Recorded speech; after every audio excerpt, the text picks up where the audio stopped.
¿Qué es la hiperinflación? Es una subida del nivel de precios muy rápida y continuada, que provoca que la gente no retenga el dinero por su pérdida de valor constante y prefiera conservar las mercancías. ¿Cómo se relacionó la dolarización y la hiperinflación en el Ecuador? La moneda perdió la confianza de la población, ya que su precio cada vez era menor frente al resto de países y se necesitaba mayores cantidades para el comercio, por lo que comenzaron a utilizar el dólar americano como moneda de respaldo de los ahorros en lugar del sucre, e incluso era admitida por los comerciantes por sus productos a un mejor precio que en sucres.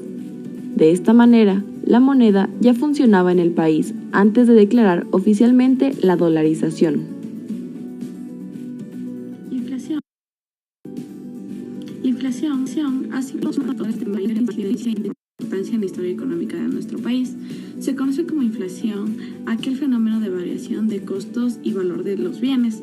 A finales de la década de los 90, el país recibió una serie de shocks negativos, los cuales influyeron grandemente en su economía. Esto se debió a la abrupta caída del precio del petróleo, la ocurrencia de desastres naturales, el congelamiento de los depósitos, la macrodepreciación del tipo de cambio y el alto grado de dolarización. Uno de los propósitos de la dolarización fue como moneda controlar la inflación. Sin embargo, la inestabilidad de la economía ecuatoriana no hizo posible el converger una nueva posición de equilibrio económico. Como se mencionó anteriormente, el Ecuador ha tenido varias tasas de inflacionarias en su historia económica, pero entre las más importantes está en la década de los 90, principalmente de los años de 1992 al año 2000. Esto se dio principalmente por la pérdida de poder adquisitivo de la moneda, es decir, este perdió totalmente su confianza y su valor.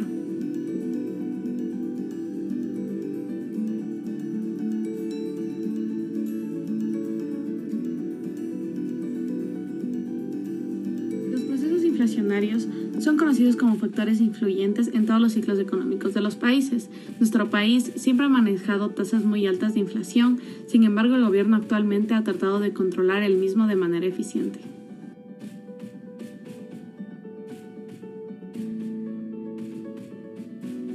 La inflación se intenta controlar mediante la regulación de precios. Esto quiere decir que el gobierno fija un monto máximo y mínimo de algunos productos. La fijación de precios se utiliza cuando los precios de la economía se vuelven muy volátiles. Por eso, el gobierno intenta darle estabilidad a la economía mediante esta regulación. El problema que puede surgir al no variar los precios como uno quiere es que cambian las cantidades. En los casos extremos pueden llegar algunos productos a llegar a desaparecer.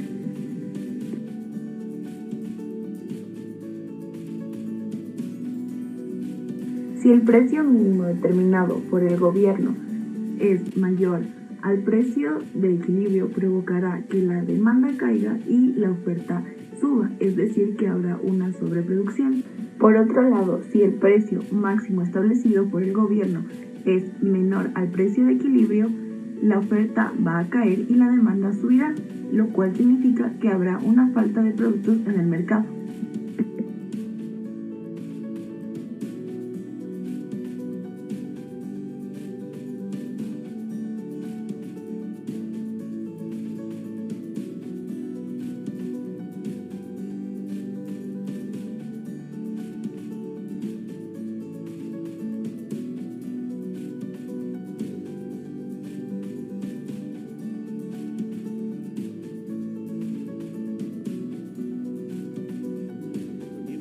El 8 de marzo de 1999 es un día que pasó a la historia por la noticia que trajo consigo. Aquel lunes en cadena nacional, el entonces superintendente de bancos, Jorge Egas Peña, anunció el feriado bancario. Hemos considerado necesario prolongar por un día el feriado bancario decretado hoy por la Junta Bancaria. Y así fue. Todas las operaciones bancarias quedaron suspendidas. Para miles de personas, la decisión, a más de sorpresa, les generó indignación y responsabilizaban directamente al presidente de turno, Yamil Maguad. Hoy no hay bancos, Imposible, me está tomando el pelo. Es desconcertante porque no se sabe absolutamente nada qué es lo que está sucediendo. Estamos en un caos bárbaro, yo no sé, este Magua nos tiene fregado. El feriado bancario no fue suficiente y por eso después vino el congelamiento de fondos, es decir que miles de clientes no podían recibir sus ahorros por un plazo que dispuso el gobierno, llegando al resultado en algunos casos a perder todo su dinero y en otros a recibir menos de lo que les pertenecía. El gobierno jamás va a incautar, jamás va a confiscar las cuentas de nadie. Algo que también Maguad nunca cumplió. Pero, ¿por qué se tomó la decisión de decretar el feriado bancario? Todo empezó 5 años antes, es decir, en 1994, bajo la administración de Sixto Durán Ballén y Alberto Dajic. En dicho gobierno se aprobó la Ley de Instituciones Financieras, la cual liberalizaba el sector bancario, dando paso al cometimiento de varias irregularidades. Por ejemplo, los propios banqueros se concedían préstamos, los cuales la mayoría de ellos nunca fueron cancelados. Para que se apruebe esta ley existió presión política y también económica. Atrás de esto estaba el multibanco Banco de Guayaquil, hoy conocido solo como Banco Guayaquil. A la cabeza de esta entidad financiera estaba Guillermo Lasso, actual candidato a la presidencia de la República. La presión era tal que abiertamente a través de medios de comunicación el multibanco BG exigía a Durán Ballén sancione la ley favorablemente. Gracias a esta ley, Guillermo Lasso, dueño del Banco Guayaquil, fue una de las 16 personas quienes aprobaron el primer crédito subordinado a una entidad financiera con problemas de liquidez, convirtiendo a este capítulo, según expertos, como el inicio de la crisis bancaria ecuatoriana. Esto sucedió entre el 19 y 20 de marzo de 1996. El Banco Continental pasa a manos del Banco Central, prácticamente, digamos, el banco quiebra, y el Estado, a través del Banco Central, sale y salva a ese banco. La presión era tal que abiertamente a través de medios de comunicación, el multibanco BG exigía a Durán Ballén sancione la ley favorablemente. José Luis Quinteros, Ecuador TV. Ecuador es un país que está considerado dentro del grupo de naciones del mundo en subdesarrollo por la característica de desarrollo que presenta. Sustenta una economía que ha estado basada en el sector agroexportador y minero, exportando un incipiente desarrollo del sector industrial, que produce en su gran mayoría para el mercado interno. Esta economía a lo largo de la historia ha venido asumiendo problemas estructurales que a la larga se han vuelto inmanejables y de difícil solución. Temas como la pobreza, migración, falta de salud, vivienda, empleo, problemas en el sector educativo, en el campo social y temas como el déficit fiscal, elevadas tasas de interés, bajo nivel de productividad, reducida inversión extranjera, exceso de gasto público, burocracia, deuda externa, entre otros que figuran desde el ámbito macroeconómico. Frente a todos estos temas que han tenido impactos negativos en la evolución de nuestra economía, ha existido el de la inflación en determinadas épocas que ha generado grandes problemas en el desarrollo de las actividades económicas y la consecuente aplicación de medidas económicas con la finalidad de detener su ritmo de crecimiento y, por ende, los duros impactos en el entorno económico.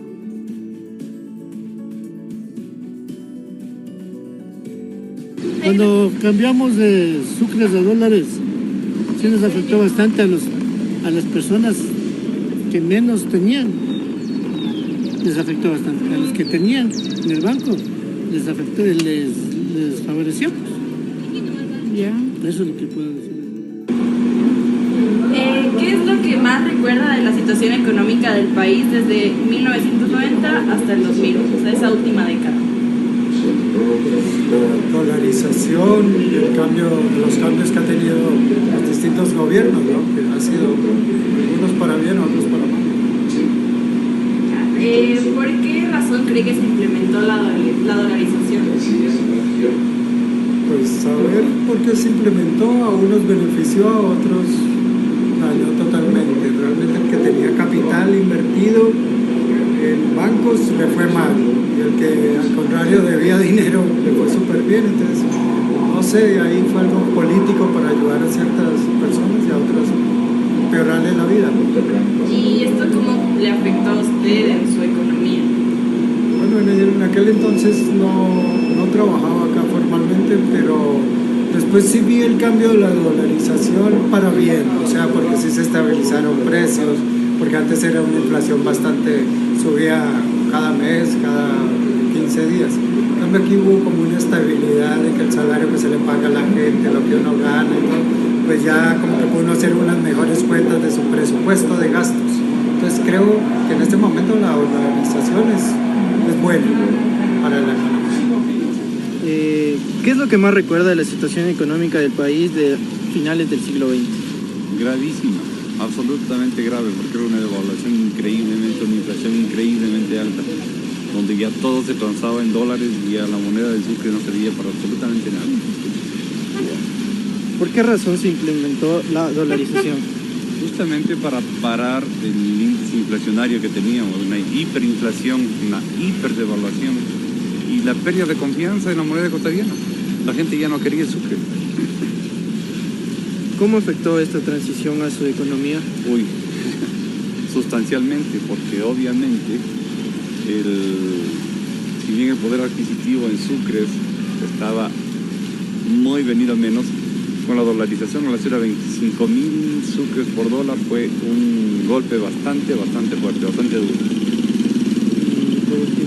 ¿Cree usted que la decisión fue acertada o no? ¿Y por qué? Completamente acertada, porque fue la única manera de parar esa hiperinflación y eso nos ha permitido tener estos 19 años de una estabilidad bastante ajustada de la economía. ¿Qué es lo que más recuerda de la situación económica a finales del siglo XX? La situación económica, bueno, que estábamos yendo de embajada y que había que hacer un cambio en realidad. Y ese cambio fue la dolarización. Y claro, en un comienzo era para 3.000, era $1 3.000, $3.000 sucres, algo así era. Y después fue más, era con el Abdalá, algo así. Después fue con Yamil a 5.000. Sí nos afectó lógicamente porque mucha gente teníamos nuestros ahorros en sucres, ¿no? Y luego el cambio fue terrible, pero ahora creo que fue un buen cambio la dolarización. Sí. ¿Por qué razón se implementó la dolarización para usted? Para mí, bueno, para todos, yo creo que no fue para uno solo, sino para tener mejor posibilidad económicamente, para estar mejor. La tercera es, ¿cómo afectó esta transición a su economía? Bueno, sí le afectó. En esa época yo estaba trabajando en un banco, y sí nos afectó. Después, no al momento, no se pudo ver, pero después se afectó, porque todo el mundo tenía ahorros en sucres. Pues el cambio fue tremendo.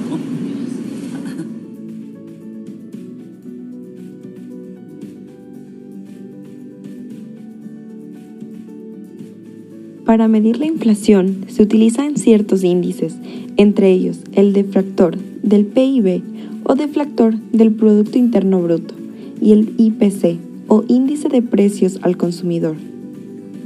El deflactor del PIB es básicamente una relación o cociente entre el Producto Interno Bruto nominal o de precio corriente y el Producto Interno Bruto real o de precio constante.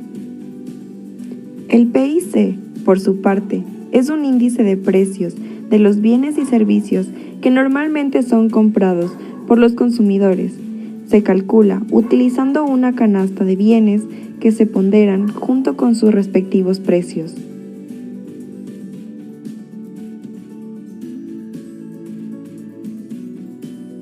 Una muy baja tasa de inflación puede causar el estancamiento en una región o país.